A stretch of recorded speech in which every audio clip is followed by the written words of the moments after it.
Assalamualaikum warahmatullahi wabarakatuh. Perkenalkan, nama saya Indriani. Saya dari kelas manajemen 22B dengan NPM 22411165. Baiklah, pada video kali ini saya akan sedikit menjelaskan mengenai konsep dasar sistem informasi. Definisi sistem. Menurut Gordon Davis tahun 1984, sistem ialah sebuah sistem terdiri dari bagian-bagian saling berkaitan yang beroperasi bersama untuk mencapai beberapa sasaran atau maksud.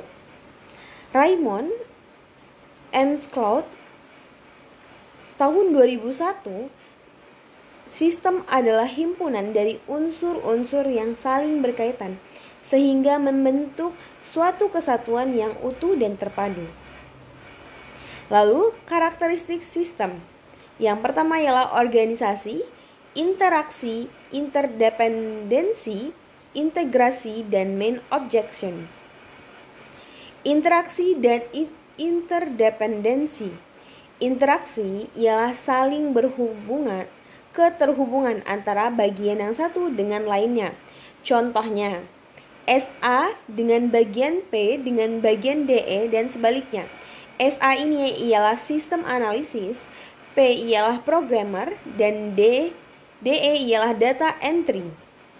Independensi, bagian yang satu mempunyai ketergantungan dengan bagian yang lainnya. Contohnya, bagian marketing saling bergantungan dengan bagian produksi dan bagian keuangan dan administrasi dalam hal penagihan pada customer. Selanjutnya ialah integrasi dan tujuan pokok. Integrasi ialah suatu keterpaduan antara sistem, subsistem untuk mencapai tujuan. Contohnya, bagian marketing mendapatkan pesanan 100 buah mobil, tapi hanya mampu menyediakan 50 unit. Untuk menangani masalah ini, diadakan kerjasama dengan perusahaan lain yang bergerak dalam bidang yang sama. Main objection atau tujuan utama, pemusatan tujuan yang sama dari masing-masing subsistem. Contohnya, suatu perusahaan memerlukan pemusatan tujuan. Selanjutnya ialah karakteristik sistem. Yang pertama ialah komponen, lalu batas sistem, lingkungan luar sistem, penghubung, masukan, keluaran, pengolah, dan sasaran.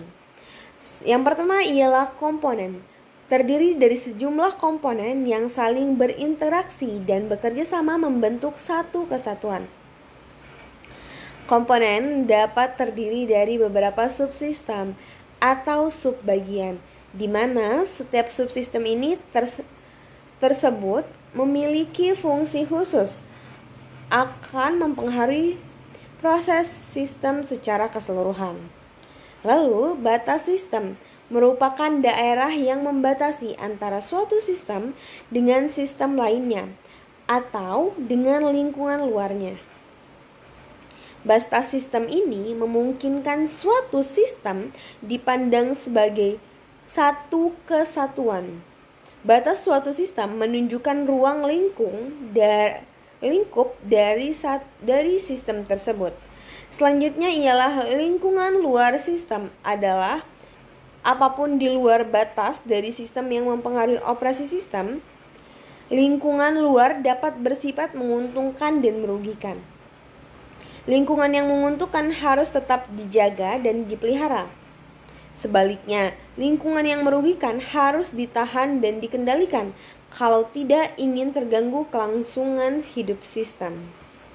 Selanjutnya ialah penghubung, merupakan media penghubung antara subsistem yang memungkinkan sumber-sumber daya mengalir dari satu subsistem ke subsistem lainnya. Keluaran dari satu subsistem akan menjadi masukan atau input untuk subsistem lainnya melalui penghubungan di samping sebaik penghubung untuk mengintegrasikan subsistem menjadi kesatuan.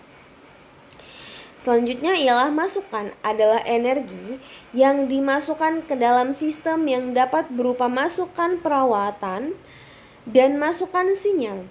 Masukan perawatan adalah energi yang dimasukkan supaya sistem dapat beroperasi, sedangkan masukan sinyal adalah energi yang diproses untuk mendapatkan keluaran. Keluaran adalah hasil dari energi yang diolah dan diklasifikasikan menjadi keluaran yang berguna, dan sisa pembuangan keluaran dapat merupakan masukan untuk subsistem yang lain. Selanjutnya ialah pengolah. Subsistem dapat mempunyai suatu bagian pengolah yang akan mengubah masukan menjadi keluaran. Suatu sistem produksi akan mengolah masukan berupa bahan baku dan bahan-bahan lainnya menjadi keluaran berupa barang jadi. Selanjutnya sasaran dan tujuan. Suatu sistem pasti mempunyai tujuan atau sasaran. Kalau suatu sistem tidak mempunyai sasaran, maka operasi sistem tidak ada gunanya. Sasaran dari sistem sangat menentukan sekali masukan yang dibutuhkan sistem dan keluaran yang akan dihasilkan sistem. Suatu sistem dikatakan berhasil bila mengenai sasaran atau tujuan. Mungkin itu saja yang bisa saya sampaikan. Kurang lebihnya saya mohon maaf. Saya akhiri dengan wassalamualaikum warahmatullahi wabarakatuh.